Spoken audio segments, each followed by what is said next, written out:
it was an attack that struck at the very heart of the establishment, an attempt to wipe out Her Majesty's government.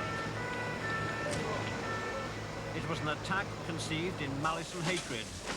It should have been the death of a Prime Minister. But it was an attack that failed.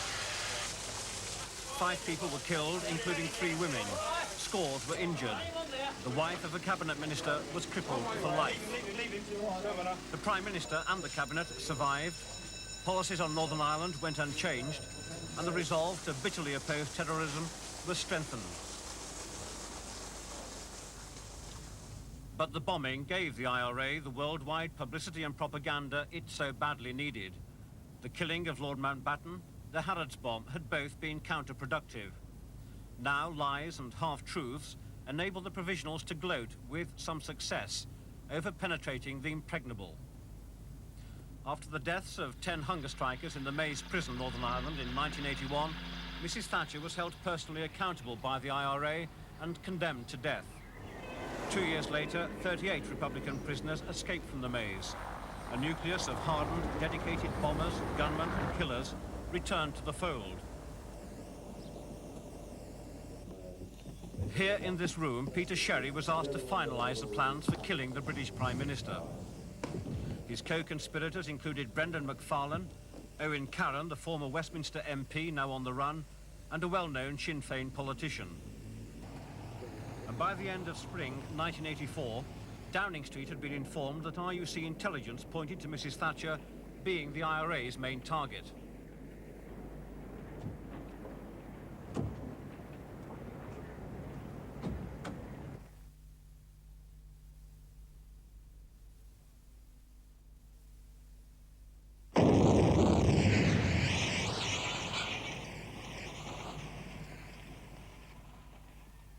£25 of commercial gelignite exploded, causing a fireball with a temperature of 3,000 degrees centigrade. Part of the 7-storey building collapsed. Sleeping guests were killed and trapped. Mrs. Thatcher, 5 floors below, escaped unhurt.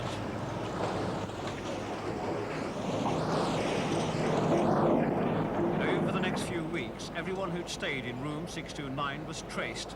All bar one, a man calling himself Roy Walsh, could not be found. He stayed for 3 nights in September. Walsh's palm print was found on a registration card, and when checked by the police, turned out to match that of Magee. Back in Northern Ireland, senior IRA and Sinn Féin leaders were immediately put under a massive telephone and mail interception operation. In particular, Peter Sherry was targeted. A known IRA weapons expert, he lived on an estate in Dungannon, County Tyrone, and he'd been watched from time to time over the previous few years. Now he went under total surveillance. The RUC had received word that he was to take a prominent role in a new British campaign in the summer of '85. The route the IRA chose for one of their most highly prized men was on a coal boat, one of many which plough the Irish Sea between Belfast and England. Sherry, armed only with a British Rail timetable, adopted a classic anti-surveillance stance, frequently changing trains, appearing to have no particular destination in mind. Sherry linked up with British Rail's mainline services at Preston. The police were unsure where he would go from here. Eventually, the Irishman boarded the train for Carlisle. Those following had been given the very latest in surveillance technology.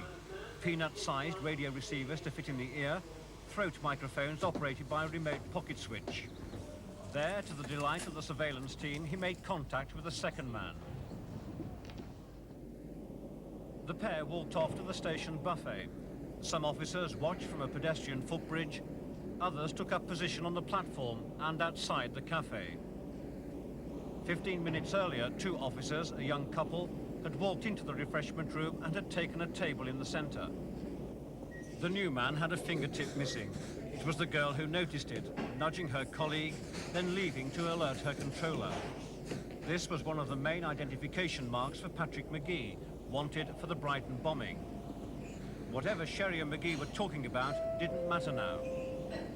It was simply a question of following them to their final destination. In this case, the IRA's British headquarters this flat in Glasgow. Shortly after the two went in, it was raided. Sherry, Magee, MacDonald and the two girls, O'Dwyer and Anderson, were arrested. In the cellar of a nearby house, the police discovered what a scientist told the jury was one of the most deadly terrorist arsenals ever discovered in this country. Details were found of 16 locations which had been targeted for bombing. Patrick Magee was the enigma.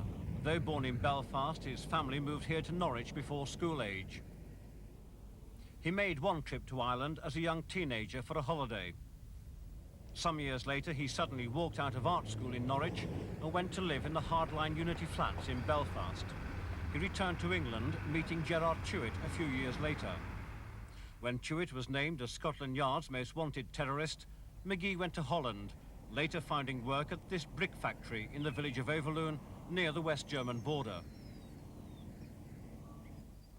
Paying a few guilders a week for board and lodging, he made few friends in the village, except for the farmer's family, who treated the Irishman as one of their own. He told us something about the IRA, that